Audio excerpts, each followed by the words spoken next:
네, 감사합니다. 오늘은 죽어야 맺는 열매라는 제목으로 하나님 말씀 증거하겠습니다. 네, 이제 봄이 성큼 다가왔습니다. 어제는 날씨가 덥더라고요. 어제 낮에 보니까 굉장히 날씨가 더워졌습니다. 우리 출장 갔다 오신 우리 장로님이 아랫지방에는 꽃들이 다 폈다고 그렇게 얘기하시더라고요. 꽃들은 저 밑에 지방부터 이렇게 이제 봄꽃들이 피기 시작합니다. 어제 날씨가 따뜻하니까 교회 앞에도 수소나 큰 수소나는 아직 꽃을 안 피웠고요. 작은 수소나는 여기 보시면 어제부터 꽃망울이 나왔는데 어제 꽃이 이렇게 확 폈더라고요. 그래서 꽃이 피기 시작했습니다. 산수유는 지난주부터 이제 한 송이 두 송이 산수유도 꽃이 폈고요. 교회 봄꽃들이 여러 가지가 있거든요. 수선화도 피고 저기 산수유도 피고 요 뒤에 보시면 매화도 이제 한두 개씩 폈습니다. 올해 그렇게 꽃이 많이 피지는 않았는 것 같아요. 작년보다 산수유나 매화 꽃이 많이 피지는 않았는데 꽃이 피고 있습니다. 그리고 쑥도 새싹들이 돋아나고 있습니다. 앞으로 반짝 추위가 한두 번 더 있을지라도 봄의 기운은 이제 막을 수가 없습니다. 바람이 부는데 한겨울에는 칼바람이 불었거든요.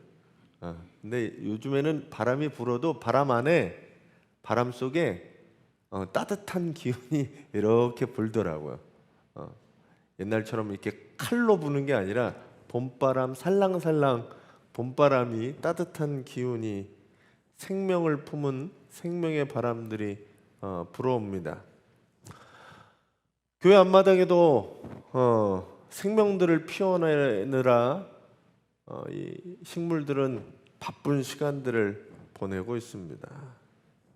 어떻게 보면 이 봄에 자기들에게 주어진 사명을 감당하는 이 자연의 신비 앞에서 저희들도 하나님이 우리를 이 땅에 보내신 사명이 무엇인가 깨닫고 그 사명을 잘 살아가도록 다 한번 다짐하고 결단 내리는 저와 여러분들이 되시기를 간절히 바랍니다.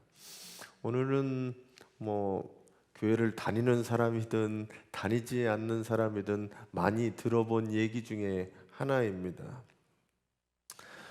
우리나라는 사계절이 뚜렷한 나라입니다. 그래서 봄, 여름, 가을, 겨울. 요즘에는 봄, 가을이 점점 짧아지는 것들을 느껴요. 어느 순간 봄은 없어지고 겨울하고 여름만 있는 것 같은데 날씨가 너무 들쭉날쭉해요. 기상이변 때문에. 그럼에도 불구하고 아직 봄, 여름, 가을, 겨울이 있습니다.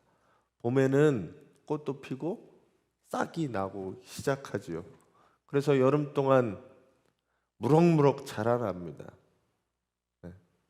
여름 동안 성장을 거듭하다가 가을이 되면 이제 성장을 멈추고 열매들을 맺기 시작합니다.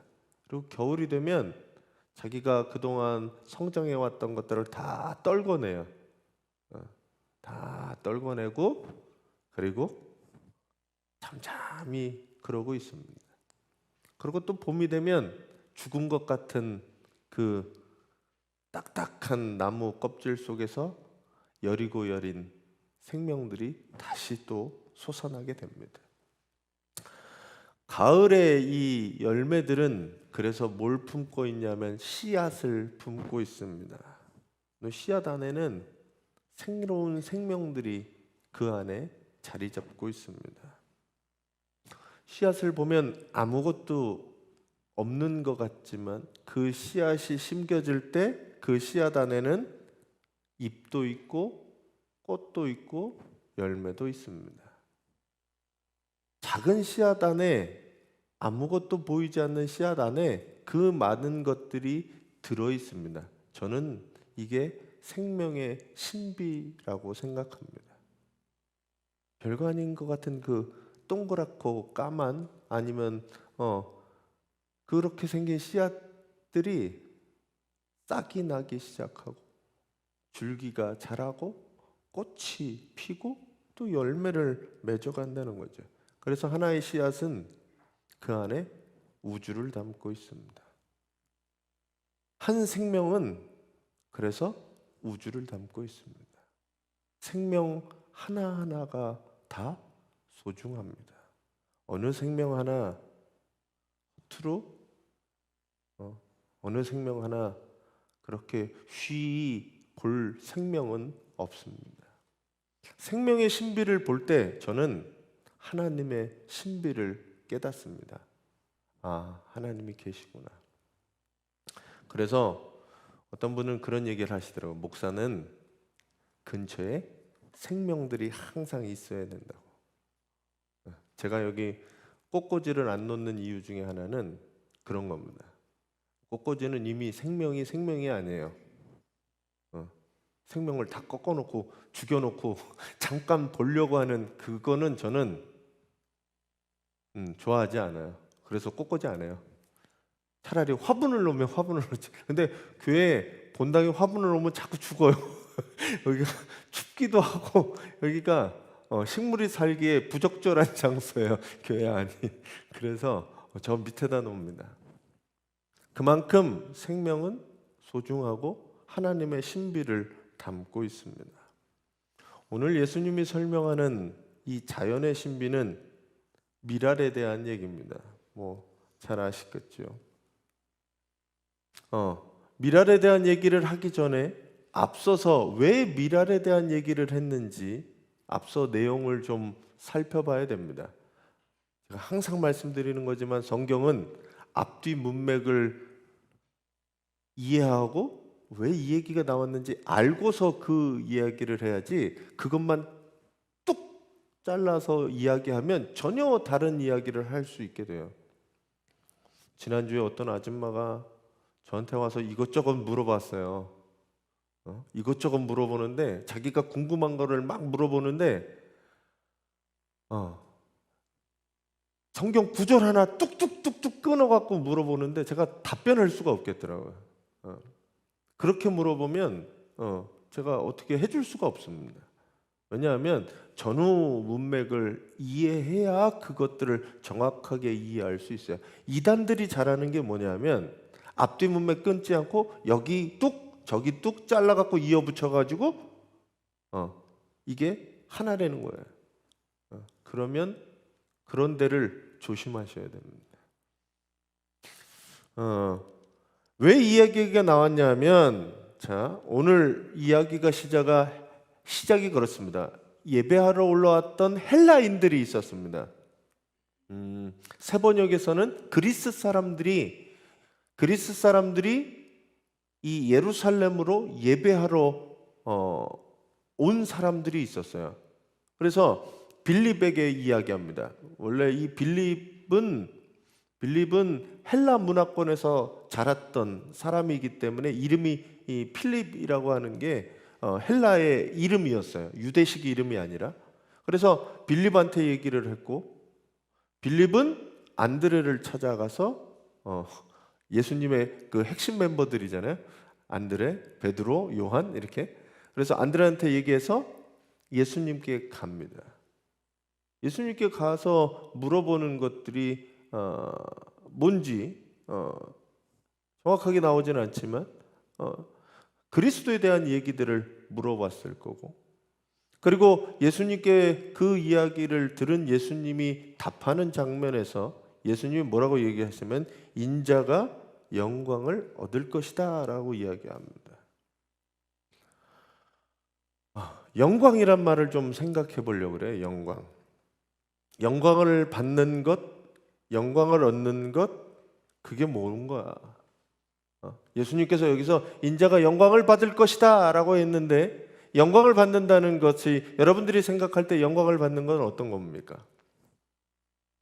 높은 지위나 자리에 올라서 다른 사람의 높임, 찬송, 그게 영광 돌리고 영광을 받는 위치라는 거죠.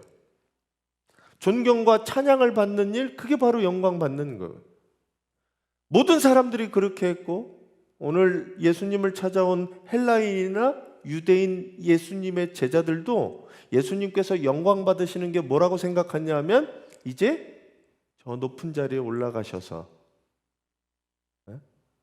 이스라엘의 왕자로 왕위를 받으셔서 그 높은 자리에서 사람들의 영광을 받고 로마의 이 압제로부터 우리를 해방시켜 줄 메시아라고 생각했던 거죠. 오늘 근데 예수님의 얘기는 인자가 영광을 받을 것인데, 그 영광이 어떤 것이냐? 바로 미랄 같은 것이다 라고 얘기합니다. 그렇게 말씀하시는 거예요.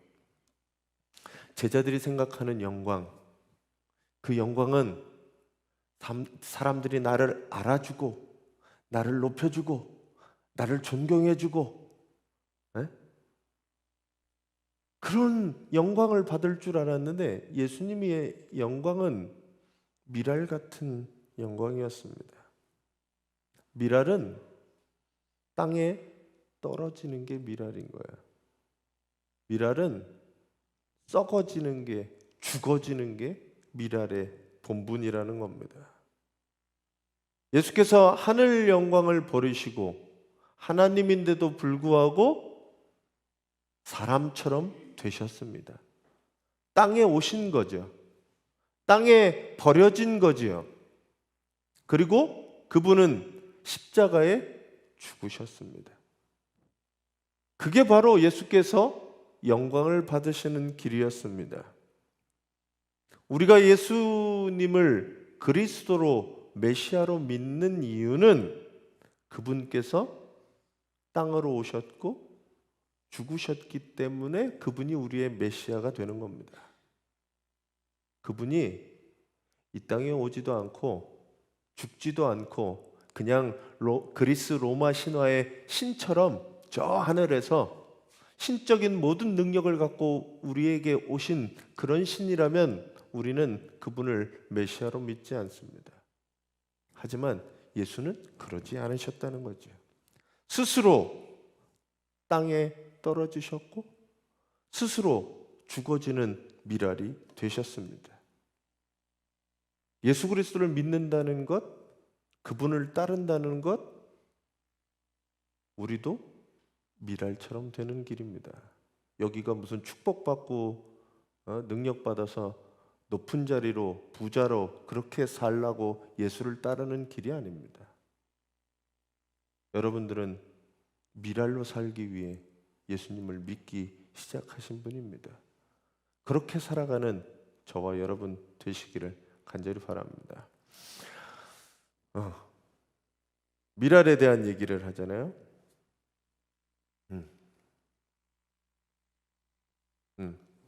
자, 미랄에 대한 얘기를 하시고 그 다음에 하는 얘기가 이겁니다.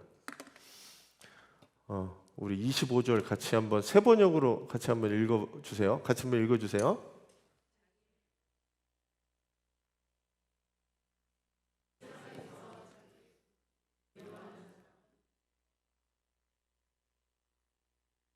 네, 미랄 얘기가 나오고 미랄처럼 살아야 된다라고, 내가 미랄이다라고 말씀하시면서 바로 이어서 하시는 말씀은 자기 목숨, 개정개혁에서는 자기 생명 이렇게 되어 있습니다. 참 사람에게 있어서 가장 중요한 게 무엇일까? 여러분들에게 있어서 가장 중요한 게 뭡니까? 네? 중요한 게 뭘까요? 예전에 공동체 훈련하면 그런 거 했던 것 같아요. 집에 불이 났어요. 가지고 나갈 수 있는 게 세 가지가 있어요. 그러면 뭐 가지고 나가시겠어요? 통장도 가지고 나가요. 컴퓨터 하드디스크를 가지고 가나요? 또 핸드폰, 요즘에 핸드폰 없으면 안 되니까 핸드폰도 꼭 들고 나가야 되잖아요. 한번 생각은 해보셨으면 좋겠어요. 집에 갑자기 불이 나갔어. 세 가지를 가지고 나갈 수 있으면 뭘 가지고 나갈까? 가방 안에 이것저것 집어넣지 말고 딱 세 가지를 고를 때 뭘 가지고? 왜냐하면 그게 내가 정말 중요하게 생각하는 것들이 거기 담길 거거든요. 근데 그거보다 중요한 거는 내가 살아서 나가는 게 더 중요하죠. 나 죽으면 뭐예요? 나 죽으면 통장은 무슨 소용이 있어요? 응? 나 죽으면 핸드폰은 무슨 소용이 있어요? 사람에게 자기 목숨만큼 더 중요한 게 어디 있습니까? 목숨이 없으면 재산도, 권력도, 명예도, 인기도 아무것도 아닙니다. 오늘 근데 예수님이 얘기하시는 건 뭐냐면 목숨을 사랑하는 사람, 그 사람은 잃을 거다라고 하는 거예요. 그러면 이게 무슨 얘기일까? 목숨을 사랑하는 사람. 목숨을 사랑하지 않는 사람이 어디 있어요? 다 목숨을 사랑하지요. 물에 빠져서도 허우적대면서도 나 좀 살려달라고 하는 게, 도둑이 칼 들고 왔을 때 목숨만을 살려달라고 하는 게 사람인데, 그 목숨을 사랑하지 않는 사람이 없는데 목숨을 사랑한다라는 게 무슨 뜻일까라는 겁니다. 예수님이 여기서 얘기하는 자기 생명과 자기 목숨을 사랑하는 사람, 자기밖에 모르는 사람입니다. 나한테만 관심 있는 사람입니다. 예를 들면 이런 거죠. 나만 아름다우면 되고, 나만 부유하면 되고, 나만 편안하면 되는 거. 자기 목숨을 사랑하는 사람은 주변의 상황과 주변 사람들이나 주변에 대한 것들에 전혀 신경을 쓰지 않는 사람들입니다. 그러니 주변 사람들을 하나둘씩 잃게 되지요. 관계가 끊어지고 사람으로부터 겉으로는 표현 안 할지 모르지만 속으로 손가락질 당하는 사람들이 되어버리게 됩니다. 그런 사람들이 스스로의 목숨을 지킬 수 있느냐? 스스로의 목숨도 지킬 수 없게 됩니다. 목숨을 사랑해서 지키려고 하는데 그 목숨을 지킬 수가 없어요. 점점 잃어버리게 되지요. 아름답게 만들려고 하지만 취해져 가게 되고, 불을 쌓는 것 같지만 소유하는 것이 없어져 버리고, 편안함과 즐거움을 추구하고 그것들이 최고인 것처럼 살아가지만 점점 알 수 없는 고통 속으로 들어가게 됩니다. 그런 사람은 영생을 모르는 사람이에요. 영생에 대해서 알지 못하고 관심도 없는 사람들입니다.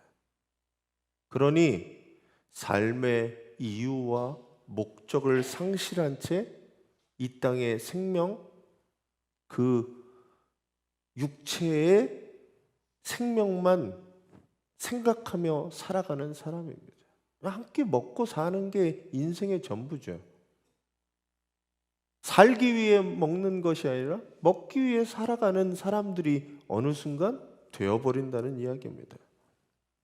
열심히 모으고 남기고 하려고 나를 위해 그렇게 썼는데 결국은 아무것도 남지 않는 인생, 모든 것을 잃어버리는 사람들, 그런 사람들이 자기 목숨을 사랑하는 사람들입니다. 다 잃어버리는 거죠. 반대로 대비해서 말씀하시는 것은 자기의 목숨을 미워하는 사람이라는 겁니다. 자기 목숨을 미워하고 계세요? 네? 이거를 잘못 오해하면 자살을 꿈꾸거나 곧 내가 나인 것도 싫고 사는 것도 싫고 염세주의를 이야기하는 것은 아닙니다. 자기 목숨을 미워하는 사람이 어떤 사람이냐? 사랑 때문에 자기 목숨을 포기할 수 있는 사람, 그 사람이 자기 목숨을 미워한다라고 표현된 거죠. 관심을 나에게서 다른 사람으로 옮겨지게 되는 거예요. 내 삶의 중심과 이유와 목적이 내 안에서 다른 사람으로 우선순위가 바뀌어지는 겁니다. 어떻게 이런 일이 가능하냐라고 하냐면 사랑이라고 하는 것들이 이런 일을 가능하게 합니다. 코로나 전염병이 퍼져서 막 사람들이 두려워하고 코로나 초기에 감염되면 큰일 나고 막 그냥 번져갖고 10,000명, 20,000명 막 쫙 올라갈 때 막 이거 걸리면 다 죽는다고 음압병동에 막 가두고 격리시키고 그럴 때였어요. 아이가 코로나에 걸렸습니다.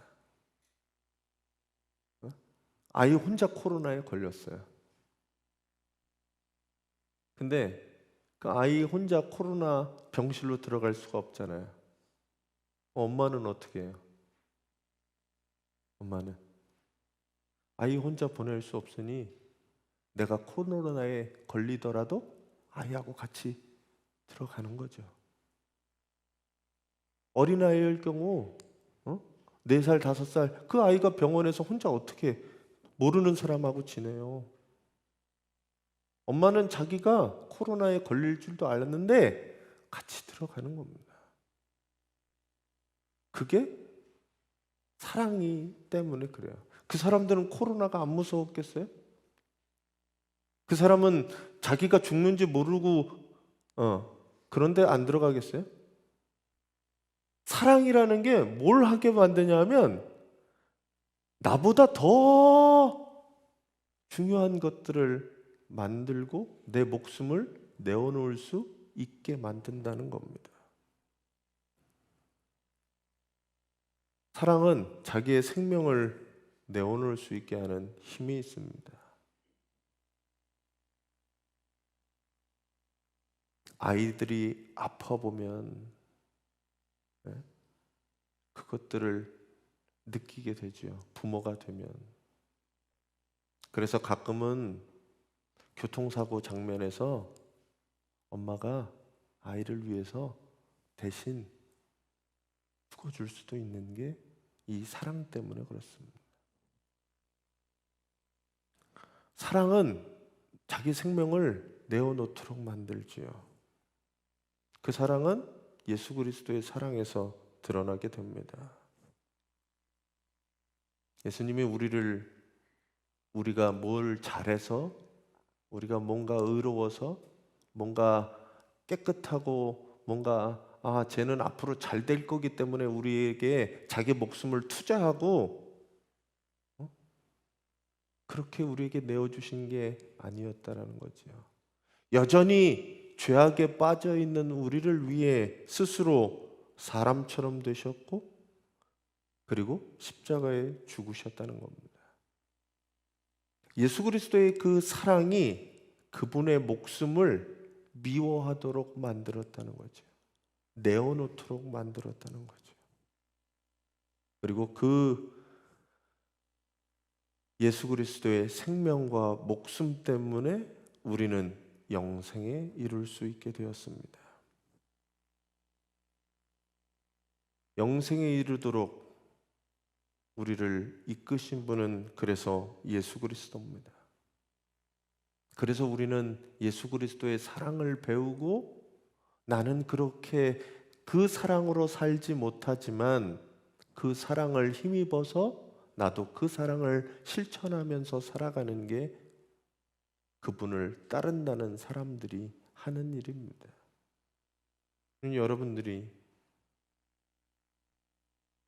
이 사랑을 배우시고 깨달으시고 실천하는 이 사순절 살아가시기 바랍니다.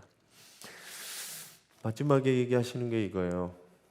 그래서 같이 한번 읽어주세요.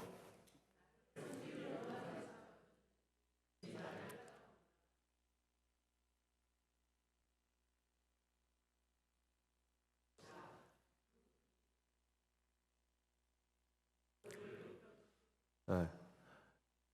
인자가 영광을 받을 때 그 영광은 높아지는 영광이 아니라 낮아지는 영광이었고 죽어지는 영광이었습니다. 그러면 예수 그리스도를 믿는 사람, 그분을 섬긴다고 하는 사람들은 어때야 되느냐라는 거예요. 자, 섬기는 사람은 어떤 사람이죠? 네? 어떤 사람을 섬기는 사람, 종이 되거나 그 밑에서 수발을 드는 사람이 섬기는 사람이죠. 예수 그리스도를 섬기는 사람, 나를 섬기는 사람, 예수 그리스도를 섬기는 사람은 어떤 사람이냐? 그분을 주인으로 모시는 사람입니다.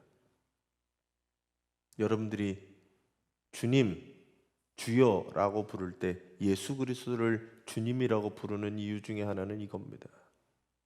그분이 나의 주인인 거죠.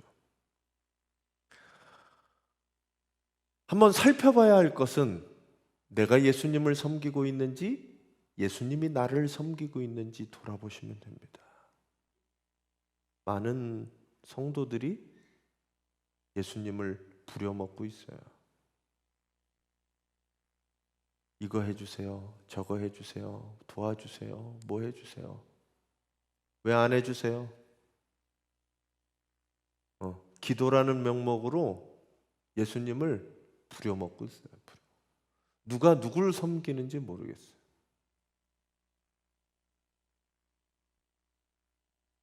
교회가 왜 잘못돼 가느냐?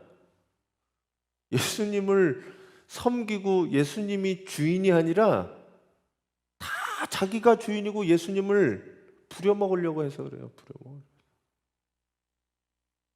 여기 얘기하시는 것은 나를 섬기려는 사람, 예수님을 주인으로 섬기는 사람이지요.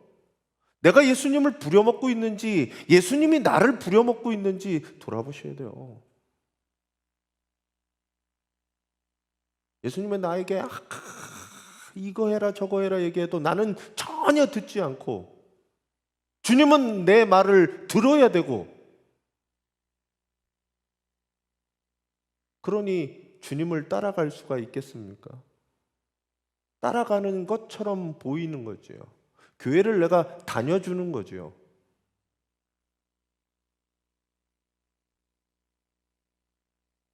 그러면서 얘기하시는 것은 따라오라라고 얘기하는 거예요.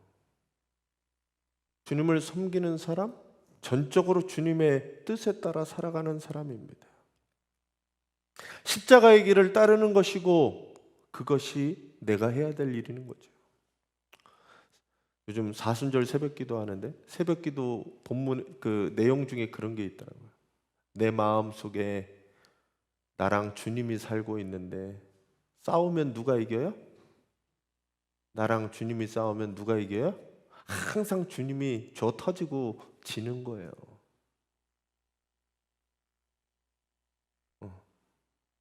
어떤 사람은 주님이 있는지도 없는지도 모르고 살지만 가슴속에, 마음속에 이 주님이 맨날 치는 거예요. 내 안에 내가 예수님을 혼내고 그러시면 안 된다고 가르치고 내 뜻을 주장하죠.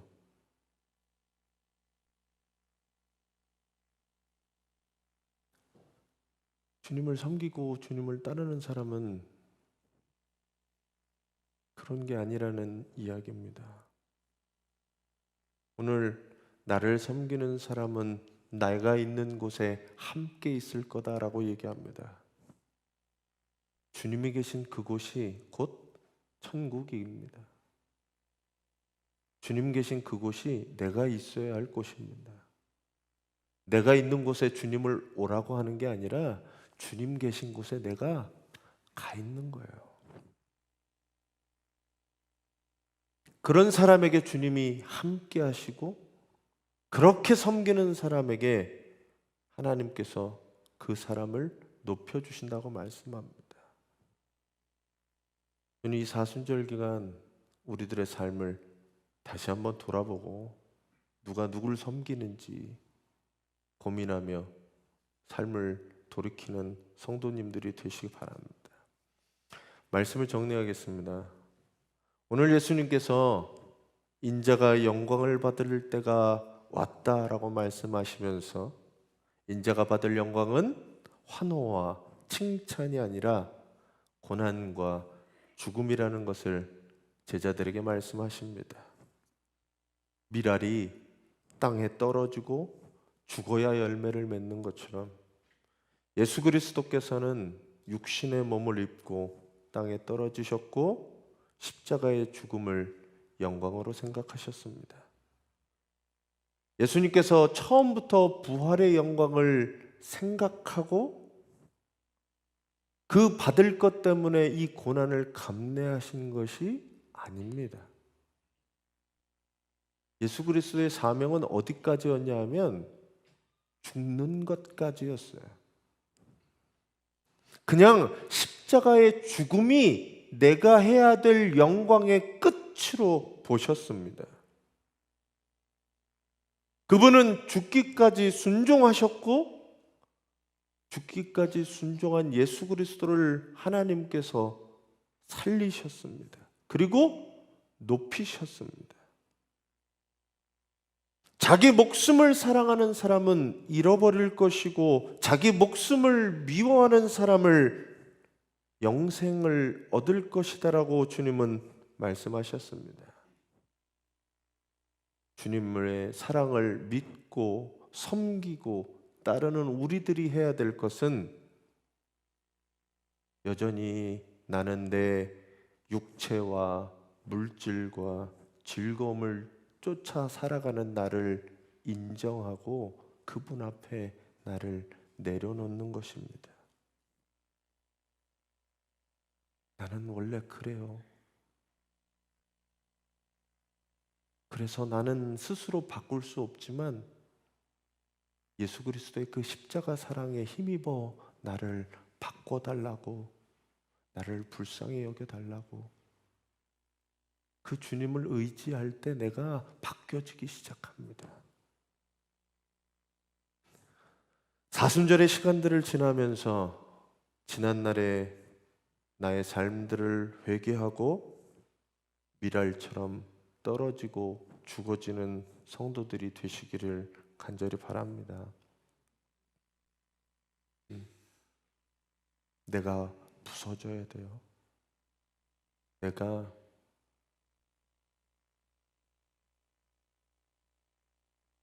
가루처럼 부서지고 깨지고 죽어지고 썩어져서 내 안에 그리스도가 살아나게 하셔야 합니다. 십자가의 사랑을 본받아 목숨까지 내어주는 그 사랑을 배우고 실천하며 연습하는 기간이 이 사순절의 기간입니다. 여러분들이 그 사순절을 살아가시기를 간절히 바랍니다. 죽지 않으면 하늘 그대로 있고 죽어야 열매 맺는 이 생명의 신비를 깨달으시기 바랍니다. 나는 여전히 살아있는지 아니면 나는 이번에 죽어져서 내 안에 예수 그리스도의 새로운 생명이 살아날 것인지 여러분들이 선택하시고 이 사순절 그 사랑을 내 마음에 새겨서 그 사랑으로서 살아가며 사랑의 길을 걸어가시는 이 사순절이 되시기를, 저와 여러분들이 되시기를 간절히 축원합니다.